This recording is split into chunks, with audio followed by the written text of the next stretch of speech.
So the other day, I was scrolling through the Roblox homepage because I was bored. I saw this game that looked really cool. It's called World Zero, so I decided to play it. As soon as I got in, I saw it was really cool. Like, really freaking cool. So I decided to play a little bit more. And me and my pal, Grog the Frog, we went on a little journey and beat the living crap out of every single boss. And I was like, hey, I should make a video on this. So here we are, making a video on it. And without further ado, ladies and gentlemen, here it is. Every boss in World Zero and how to beat them.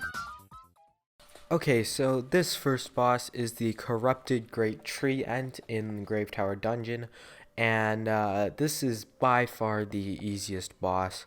Honestly, you don't really need like tips on how to beat him because he's very easy. His attacks are slow.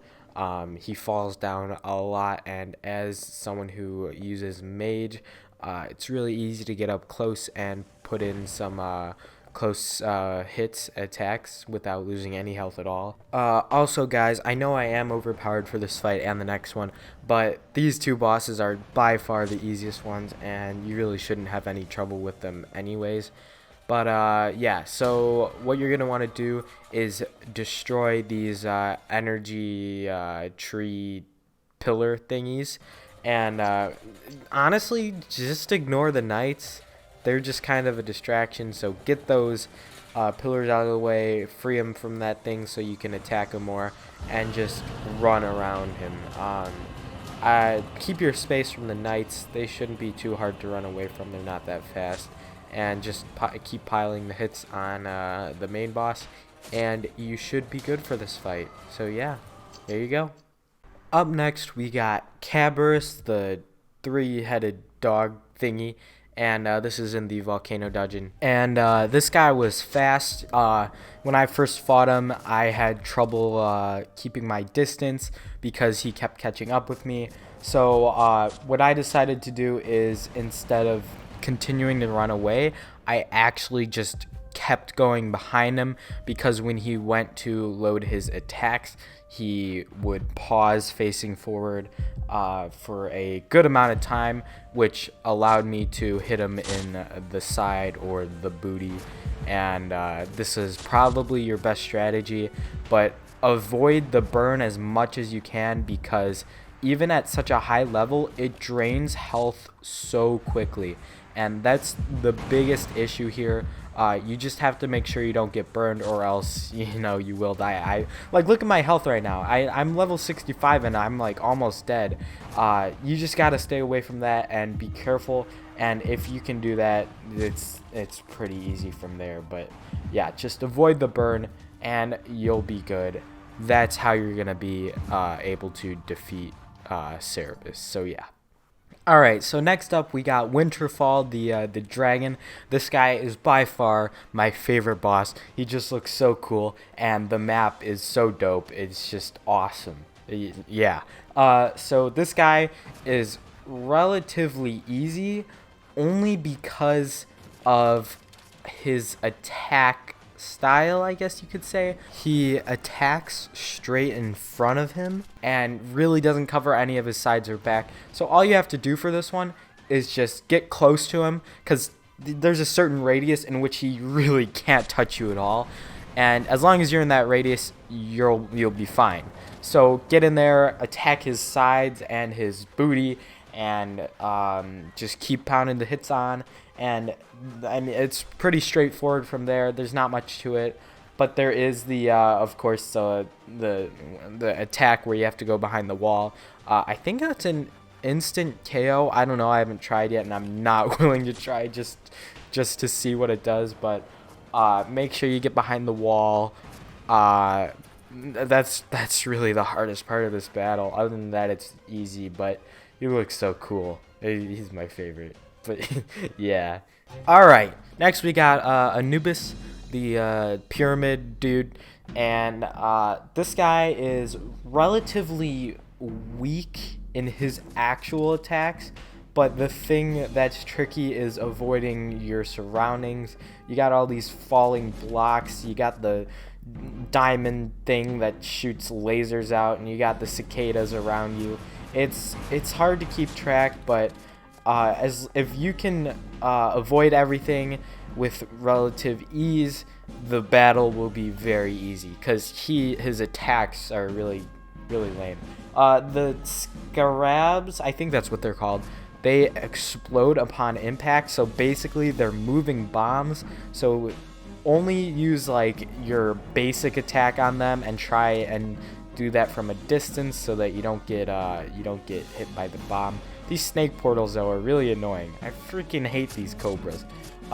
Make sure you attack those as fast as possible. I still avoid the mobs that spawn out of them as much as I can. I just try and get the actual portals so that I can continue the battle with the actual boss. So once you get that done, go back, fight him, beat him up, beat the crap out of him. He's pretty easy. Just get really close to him, and his attacks are easy to dodge. They really are. Yeah, that's really all you got to do in this battle. Just when you see him go up for the attack, just dodge out of there, and it's easy. So that's how you beat Anubis. All right, so for the tower, right now this is the first boss, Eye of Ignis. For these battles, you really can't do them alone. It's pretty much impossible. So no more solo how-to thingies on how to beat them. But for this one, all you gotta do, you just gotta stay away from the slime when he does that lava circle thing. He's really easy. Of course, he's the first boss. He's slow. He doesn't really have any high damage attacks that can easily hit you. So it's just make sure you're out of the circle when he does that, and you'll be good. Those meteor things don't do a lot of damage. Like, see, I got hit there, but that's really it. That's how you beat the Eye of Ignis. Now we got the Shield of Ignis. His attacks are straightforward. They're high power, but really easy to dodge. So just stay away from the front of him.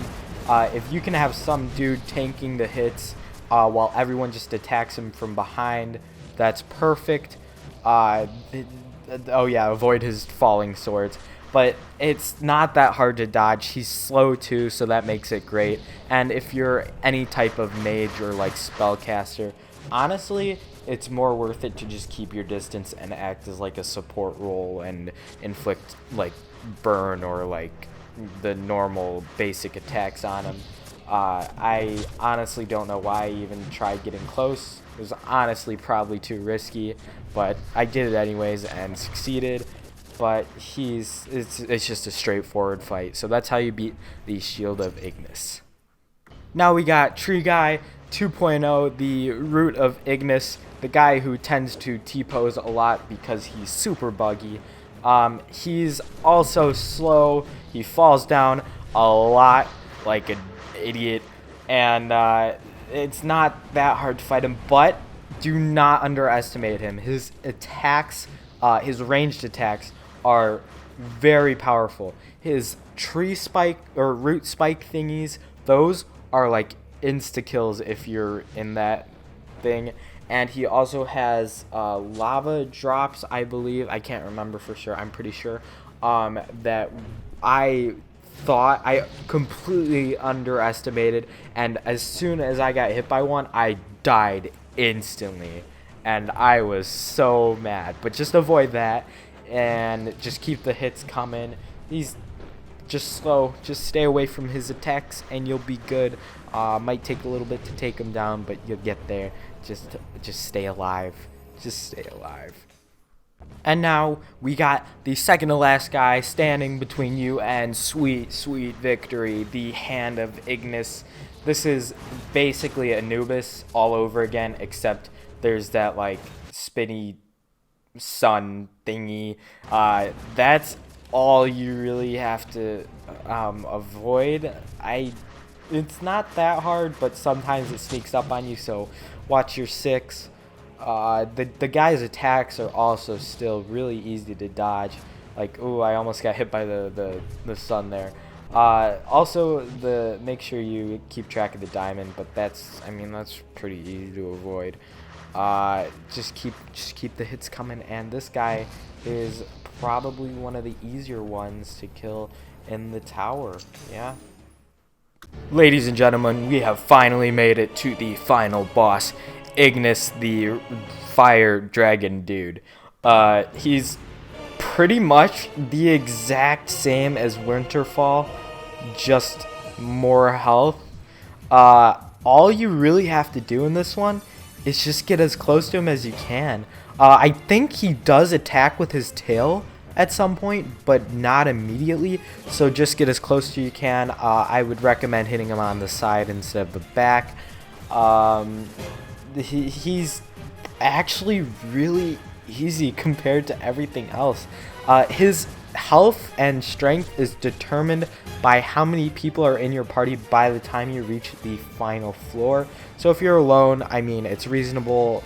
It's like a reasonable battle, like you have a chance, but if you get there alone, congrats to you, dude. I don't know how you do it, but he is gonna have the that like insta kill thing like 3 times. You just have to get behind the gravestones, and you can actually jump through them, which I didn't figure out until the end.